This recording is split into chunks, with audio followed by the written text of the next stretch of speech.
क्या आप इमेजिन कर सकते हैं कि हंसने पर भी बैन लग गया है। दुनिया पर ऐसे मुल्क भी हैं जहां हंसने तक की आज़ादी नहीं है। जी, मैं बात कर रहा हूं नॉर्थ कोरिया की, जहां पर हंसने की मुकम्मल आज़ादी नहीं है। ऐसा मुल्क जिसने सुपर पावर अमेरिका तक को आंखें दिखा दी। स्टेट ऑफ पाकिस्तान के मौजूद दोस्त, मैं हूं आपका फैज और आप सब देखने और सुनने वालों को अस्सलाम वालेकुम।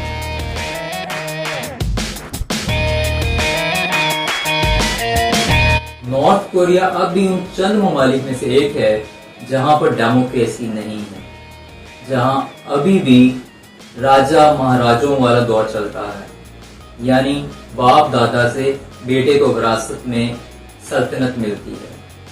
असल में हम बात कर रहे हैं नॉर्थ कोरिया के डिक्टेटर की, जिनका नाम किम जोंग उन है। उनके वालिद की 10th डेथ एनिवर्सरी है, जिसकी वजह से वो 11 दिन का सोग यानी मॉर्निंग मना रहे हैं। इसलिए नॉर्थ कोरिया के किसी भी बाशिंदे को हंसना अलाउड नहीं है। अगर बात करें नॉर्थ कोरिया के इस किम खानदान की, तो इनका आगाज 1948 में किम इल संग से हुआ। फिर इनके बेटे किम जोंग इल ने इनकी जगह संभाली। 2011 में इनकी डेथ हुई और फिर आए अभी के डिक्टेटर यानी किम जोंग उन। तीनों के नाम के साथ किम लगा हुआ है, इसलिए हम कंफ्यूज ना हो जाएं। इसलिए मैं इनको ऐसे मुखातिब करूंगा कि अभी वाला किम, उसका बाप यानी कि वालिद किम और दादा किम।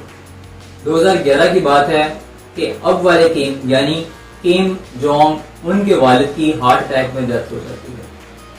उस वक्त बहुत ही तेज स्नोई स्टॉर्म चल रहा होता है, यानी बहुत ही बर्फ का तूफान चल रहा होता है, लेकिन इनकी डेथ होते ही वो तूफान थम जाता है। और नॉर्थ कोरिया की मीडिया बताती है कि पहाड़ों पर आसमान लाल पड़ जाता है। यहाँ बहुत ही अनोखी कॉलम निगारी की गई है। एक और बात बताते हैं कि वहां की एक मशहूर झील जहां पर पानी जमा होता है और उसकी बर्फ क्रैक कर जाती है, उसकी क्रैक की आवाज से इतनी आवाज पैदा होती है कि आसमान और जमीन कांप उठते हैं।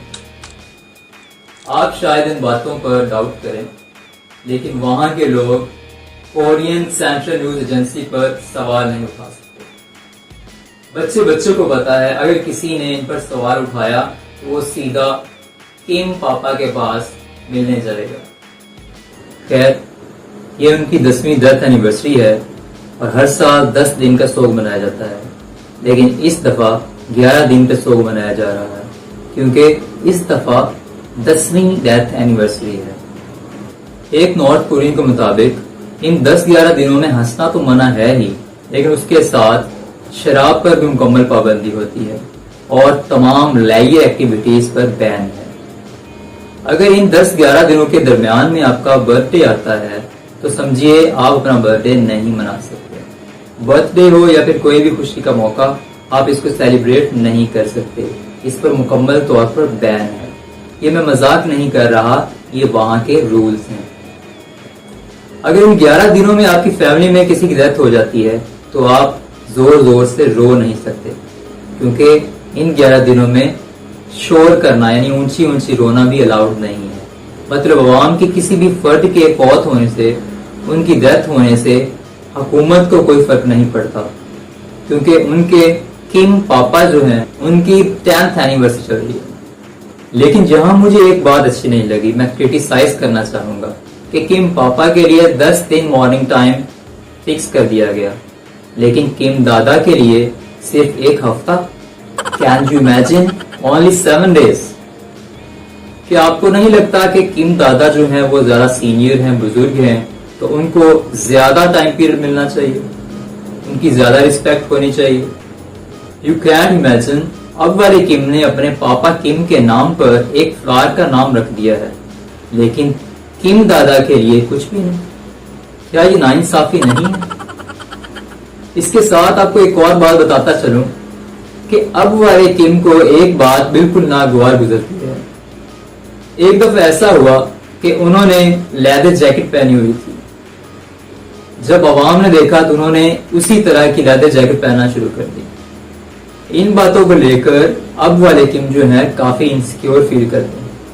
उन्होंने इस पर भी बैन कर दिया कि जैसे अब वाले किम कपड़े पहनेंगे वैसी ड्रेसिंग वैसे कपड़े अवाम में से कोई भी नहीं पहने, बल्कि इस पर उन्होंने एक फोर्स बना दी है, फैशन पुलिस, जो कि रोड पर ऑब्जर्व करती है, देखती है अवाम को कौन उनके जैसे कपड़े पहनकर फिर अगर कोई उनके जैसे कपड़े पहनकर जा रहा हो तो उनसे कपड़े ले लिए जाते हैं।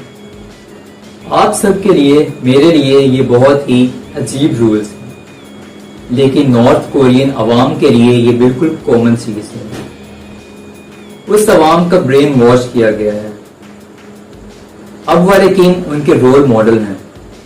अगर आप उन नॉर्थ कोरिया के लोगों की बातें सुनेंगे, कहानियां सुनेंगे जिनको मौका मिला और वो नॉर्थ कोरिया छोड़ के भाग गए, वो बताते हैं कि वो जब कभी सोचते थे अपने डिक्टेटर के बारे में, कुछ भी बुरा सोचते थे, तो उनको लगता था कि किम को पता चल जाएगा। इमेजिन करें कि अगर आप एक ऐसे इन्वायरमेंट में पैदा हुए हों और बड़े हो गए हों, जवान हुए हों ऐसे इन्वायरमेंट में जहां आप अपनी मर्जी के मुताबिक सोच भी नहीं सकते, आपको सोचने की भी आजादी नहीं है, तो क्या आप एक इंटेलिजेंट पर्सन बनेंगे या फिर एक गुलाम बनेंगे?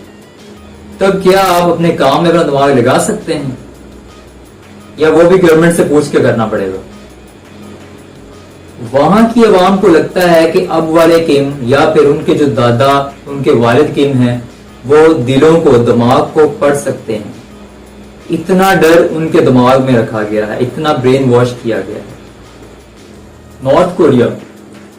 नॉर्थ कोरिया में हंसना कब है गवर्नमेंट बताएगी, रोना कब है गवर्नमेंट बताएगी, चीयरिंग कब करनी है ये भी गवर्नमेंट बताएगी।